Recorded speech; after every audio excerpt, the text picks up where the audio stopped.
All right, day 452. Merry Christmas, everybody. We are live today. We're looking at 3-bedroom properties to add to our comparable sales list. And the reason we're doing this is because of pursuing the BRRRR strategy, right? The BRRRR strategy stands for buy, rehab, rent, refinance, and repeat. Now, as you might think about that strategy, let's use an example. Right? What is a BRRRR strategy? If you bought a home for $20,000 cash and you spend $50,000 on renovating the property to make it worth $100,000, you're all in for $70,000. You created $30,000 of equity because now it's worth $100,000. But now you're able to go and get a loan for 70% of the home's value, which means that you're able to take back out $70,000 in the form of loan proceeds. It's not taxable income. And the reason why this is such a beautiful strategy is because now you're able to take the same $70,000 that you spent, take it back out in the form of loan proceeds, and rinse and repeat the same strategy again, using the same $70,000 to go buy another home for $30,000 and renovate for $40,000 and do it all over again. That strategy is a lot more scalable because, well, what's the alternative? The alternative is you are saving up for 20% down payment, using it, and then going back to your full-time job and saving again for another 20% down payment. And that could take a really, really long time, especially just pursuing a turnkey strategy. But obviously, what is that strategy dependent upon? Right? For you to get back out all your capital, you have to be really good at estimating your after repair value, because you're not selling on an over market. You're going to have a lender that's going to give you an appraisal on the property. And based on that appraisal, they're going to give you back 70, 75% of that value of the home. So if you don't get your ARV correct, then you run a risk of leaving some money, if not a lot of money, in the deal still. So for us, what we've been doing for the past 12 months is we've been looking at properties that have been sold on the market by zip code, by neighborhood, capturing all the details for bed bath count. But now that we have a really, really good list, we've been adding one every day. Now what we're doing is we're looking at properties that are coming onto the market. So right now I'm filtered on homes that have been on the market for less than 3 days.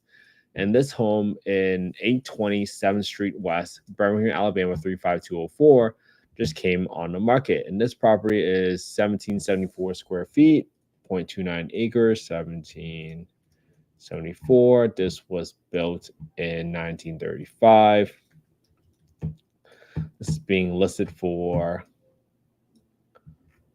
189,555, 189,555. So your dollar per square foot perspective is going to be equals to 189,555 divided by 1774 square feet. So it's $107 square foot, listed 1223.24. The lot size of this property is 0.29 acres. Right, that's where I got it from, 0.29 acres. And this property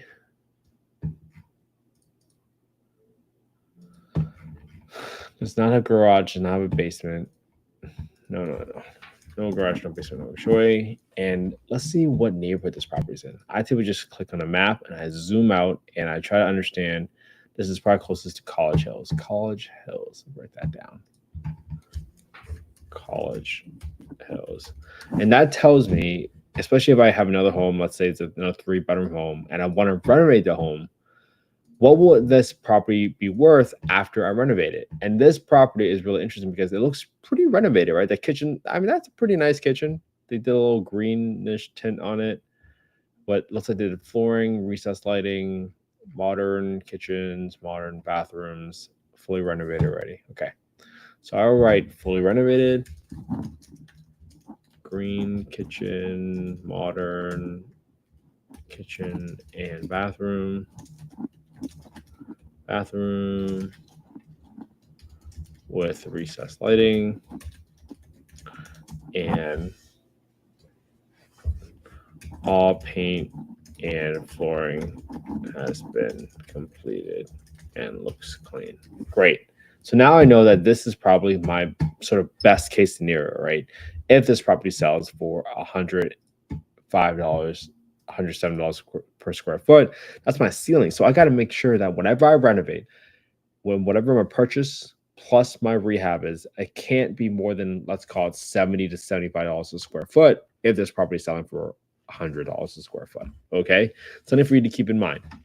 Now, that's going to be helpful for me in the future. For now, if we were to analyze this deal as is, let's do 189,555. The renovation of this property, let's say it's all brand new. I'll save maybe, if even, just 2 of the toilets for high pressure flush toilets. I don't need to renovate anything else. I'm going to zero everything else, including my paint job, including my flooring jobs. Maybe I have $500 for some landscaping, and I got about $1,500 for the roof, just in case there's any issues.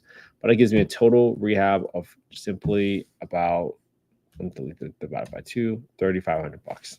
It's more than enough to kind of get it ready. Now, for my rents, if I go to affordablehousing.com and I go to the owner section and I go to the market rent estimator, plug in the address, plug in bedroom count, I can see that my average rent for 25 units within a 1.1 mile radius is $1,254. $1,254. Great. Now, what is my payment calculator?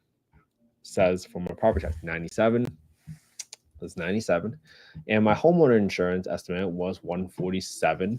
And I'm going to take that 147 and I'm going to multiply that by 1.2 because I'm adding a 20% premium to that insurance number.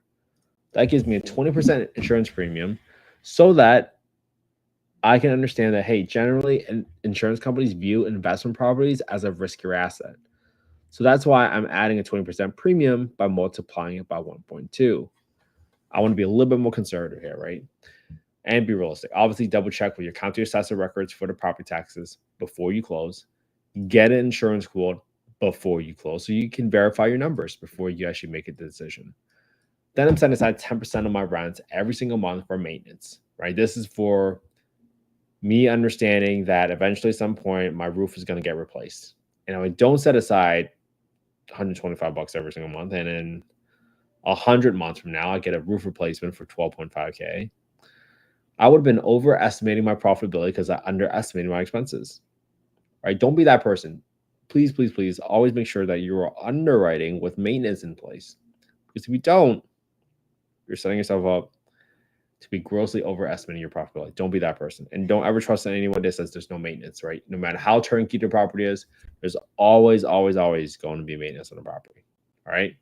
So then my other expenses is going to be property management. I set aside 10% of my rents every single month. Property management. I set aside 5% for vacancy, which means that at some point the house is going to be empty and I'm not going to be making money. So that's my real expense there. All right. So at 25% down, my down payment is going to equal to my B4, my listing price, times my down payment F19. That will be 47.4K roughly. 2.5% closing costs, $3,500 for renovations. So my financing amount is going to be equals to my B4, my listing price, minus my down payment at E19. So I'll be financing $142,000 at a roughly 7.5% interest rate right now. If you follow those numbers, if you rent this property as a 3-bedroom for $1,254, this will give me a cash flow amount at $327. That's a cash on cash return of negative 7.1. That's assuming a purchase price of $189,555 with a $35 rehab. Okay. Now, if you were to say, hey, well, what do I need to buy this property for me to meet a 10% cash on cash return? Again, this is not investment advice. We're not soliciting any investments on this call. Just simply showing you the work that I do every single day to adjust the levers and figure out what will make this a deal. Now, is 10% a magic number? Absolutely not. You just want to give you a benchmark so you get something to aim for. If you're at $80,000, $90,000, now you're closer to 85, and that will get you closer to 10%. So 85 will be a deal, but will someone take a deal or take an offer for $100,000 less than what they're looking for, 50% of it? I mean, that's going to be a tough sell. But at least now you know what price or set of terms would make this a deal, quote unquote, for your criteria so that you can take emotions out of that deal. So 9.9%, that works. All right. So going forward, here's what we're going to do. What we're going to do here is let's assume maybe, let's try another scenario. Let's say you can rent it out for a 4-bedroom. Let's say we do some conversions here. Because when I looked at the property and I went through the photos, I would argue that this living room, maybe you can convert that into an additional bedroom because you have a door frame right there. It's natural room right there. Yeah, see, this is a very long room. I mean, you can argue that if you close this room, still have a living room space right here. It looks like there's a room behind it. So maybe there's an opportunity for you to convert. Yeah, you see this big old room there. There's an option for you to convert a room. So maybe you can get 4 bedrooms. Will that make it a deal? Maybe. What's the average rent? The average rent for a 4-bedroom is $13.88. So if you're able to turn this into right $13.88 instead of $12.54, your rent just went up by $100. So let's say it costs you 10 grand to get the permits and do some wiring to convert that room. Now all of a sudden, as a 4-bedroom, you might be willing to pay 89 grand. There you go, 89. So as a 4-bedroom, if you were to convert this, you may be willing to pay 89 grand if your conversion cost went up by 13.5K. And this was assuming you rent as a 4-bed for 1388. And this is important for you to understand, because if you don't understand this, you might not see the opportunity that other people might see.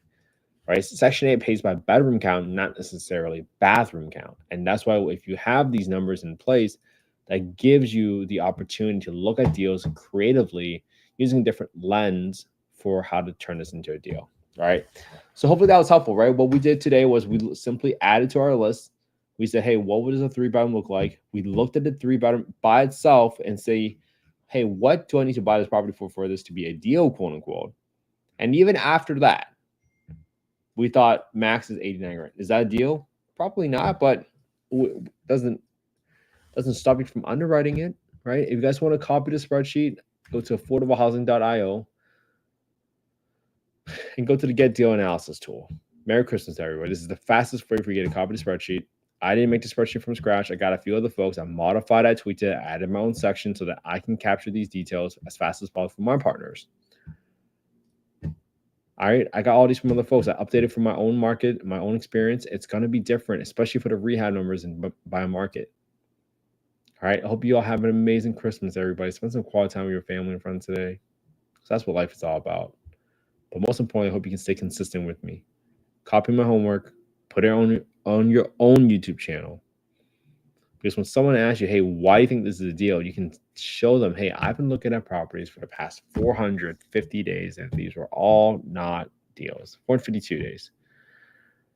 Might that give you some confidence that you know what you're doing? I certainly hope so. All right. I hope you all have an amazing day, everybody. Have a good one. I'll see y'all tomorrow for day 453. Have a good one.